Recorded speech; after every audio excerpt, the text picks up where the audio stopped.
Salam, hörmətli tələbələr və riyaziyyat həvəskarları. Mən Ülfət müəllim Şıxəliyev. Bu günlərdə maraqlı bir sualla qarşınızdayım.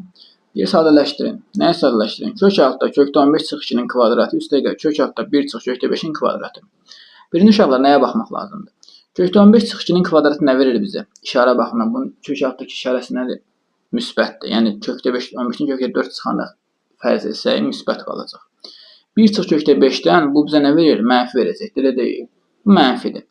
O halda necə olur? Mənfi olduğuna görə kök işarəsinin altında olduğunu bunun yerini dəyişə bilərik. Yazırıq onda nə? Kökdə 15 çıx 2 qalır yerində. Burada da hələ ki birincisini saxlayırıq yerində. İkinci halda, yəni birinci qaldı. Bərabərdən sonra burada 1 çıx kökdə 5 idi. Amma nədir? Yerini dəyişdi. Yazırıq kökdə 5 çıx 1-in kvadratı kimi. Və onda bu 2 ilə köklər ixtisar gedir. Qalır kökdə 15 çıx 2 üstəgəl kökdə 5 çıx 1.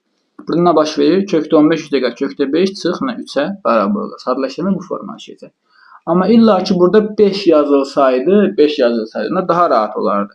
Onda olardı yenə də zaten kökdə 5 çıx 2 də müsbət verir.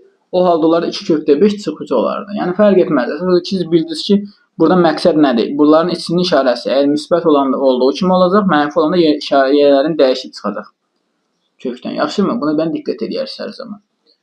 Yenə də hər zaman dediyim söz, video xoşunuza gəldiysə uşaqlar, bəyənməyi unutmayın. Xoşunuza gəlmədisə, onda bəyənməyin, keçin. Növbəti videolara nəzər edin inşallah. İşiniz avamlı olsun. Hələlik.